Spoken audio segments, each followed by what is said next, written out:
था। जैसे ही वो लड़की सो गई, ओवरगार्ड दोबारा क्रैश साइट की तरफ निकल गया। वहां पहुंचकर उसने देखा कि हेलीकॉप्टर पायलट की लाश अब पूरी तरह बर्फ से ढक चुकी थी। पहले की तरह इस बार भी ओवरगार्ड ने उसकी लाश को बर्फ में दफना दिया और ऊपर कुछ पत्थर रख दिए ताकि उसे इज्जत के साथ विदाई दे सके। इसके बाद उसने हेलीकॉप्टर की दोबारा तलाशी लेनी शुरू की। इस बार उसे एक मैप, एक लाइटर, एक छोटा गैस सिलेंडर और उसके साथ एक स्टैंड मिला जिससे मिलकर एक पोर्टेबल स्टोव बन जाता था। इसी दौरान उसकी नजर एक फोटो पर पड़ी। फोटो देखते ही ओवरगार्ड कुछ पल के लिए रुक गया और उसने उसे संभाल कर अपनी जैकेट की जेब में रख लिया। तलाशी जारी रखते हुए किस्मत ने एक बार फिर उसका साथ दिया। हेलीकॉप्टर के लगेज कंपार्टमेंट में उसे एक स्लेड मिल गई जिसके सहारे वो बचा हुआ सारा सामान आसानी से खींच कर ले जा सकता था। फिर प्लेन पर वापस लौटने के बाद ओवरगार्ड ने वो फोटो घायल क्रू मेंबर के पास रख दी और तब पता चला कि वो एक फैमिली फोटो थी। उस तस्वीर से साफ हो गया कि हेलीकॉप्टर का पायलट और वो क्रू मेंबर पति पत्नी थे और उनका एक छोटा बच्चा भी था। इस दौरान वो घायल लड़की अब भी सो रही थी। ओवरगार्ड ने धीरे से उसके जख्म को दवा से साफ किया ताकि इन्फेक्शन न बढ़े। इसके बाद उसने पोर्टेबल स्टोव जलाकर खुद को थोड़ी गर्माहट दी और हेलीकॉप्टर से मिला हुआ मैप ध्यान से देखना शुरू किया जिसमें उस पूरे इलाके की और भी ज्यादा जानकारी दी गई थी। मैप पर पेन से निशान बनाते हुए अचानक ओवरगार्ड को महसूस हुआ कि हवा फिर से तेज होने लगी थी। ये देखकर वो तुरंत जमी हुई झील की तरफ गया ताकि देख सके कि उसके जाल में कोई मछली फंसी थी या नहीं।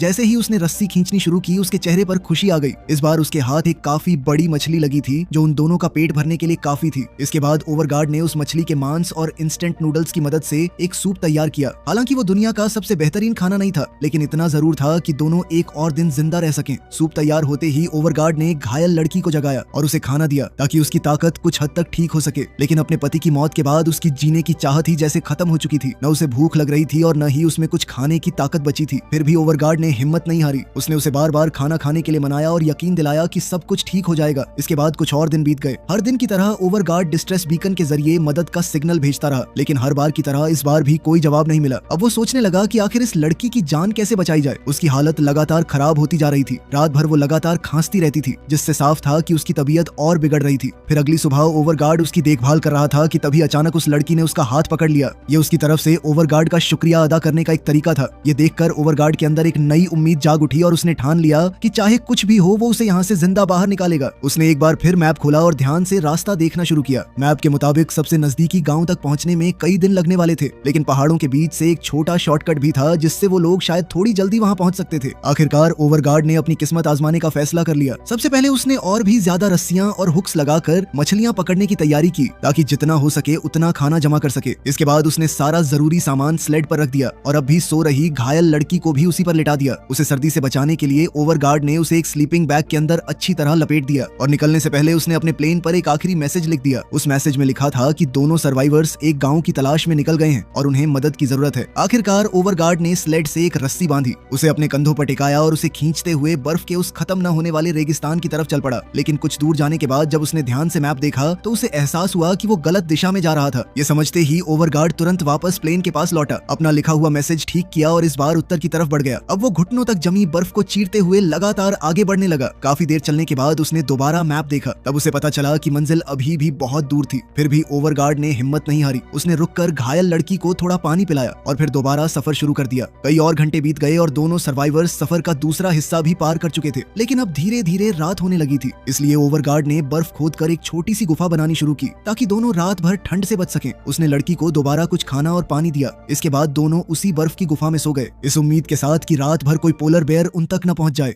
अब अगली सुबह एक बार फिर दोनों का सफर शुरू हुआ। ओवरगार्ड ने इस बार और भी गर्म कपड़े पहने और अपने चेहरे पर मास्क लगा लिया क्योंकि एक और तेज बर्फानी तूफान उनकी तरफ बढ़ रहा था। फिर रास्ते में अचानक उसकी नजर बर्फ में दबे एक पुराने सामान पर पड़ी। एक पल के लिए उसे लगा कि शायद ये किसी और सर्वाइवर का सामान होगा, लेकिन जब उसने पास जाकर देखा तो वो हैरान रह गया। ये वही सामान था जो कुछ दिन पहले आर्कटिक को अकेले पार करने की कोशिश के दौरान उससे छूट गया था। एक बॉक्स के अंदर उसे अपना पुराना ID कार्ड भी मिल गया। उस कार्ड से पता चला कि ओवरगार्ड EA नाम की एक एक्सपेरिमेंटल एयरक्राफ्ट एसोसिएशन का हिस्सा था। ये एक ऐसी एसोसिएशन थी जहां लोग अलग अलग तरह के एयरक्राफ्ट बनाते, उन्हें रिस्टोर करते और उड़ाते थे, लेकिन वो एयरक्राफ्ट आर्कटिक के खतरनाक मौसम को झेल नहीं पाया और आखिरकार क्रैश हो गया। अब उस हादसे पर पछताने का कोई फायदा नहीं था, इसलिए ओवरगार्ड ने अपना सामान उठाया और मंजिल तक जल्दी पहुंचने की उम्मीद में दोबारा चल पड़ा। सफर जारी रहा, लेकिन कुछ देर बाद उसके सामने एक बहुत बड़ा बर्फ से ढका पहाड़ आ गया। हैरानी की बात यह थी कि उस पहाड़ का जिक्र मैप में कहीं भी नहीं था। फिर भी ओवरगार्ड ने हार नहीं मानी। उसने हेलीकॉप्टर से मिला हुआ आइस पिकैक्स निकाला और उसकी मदद से धीरे धीरे पहाड़ पर चढ़ना शुरू कर दिया। काफी मेहनत के बाद वो चोटी पर पहुंच गया,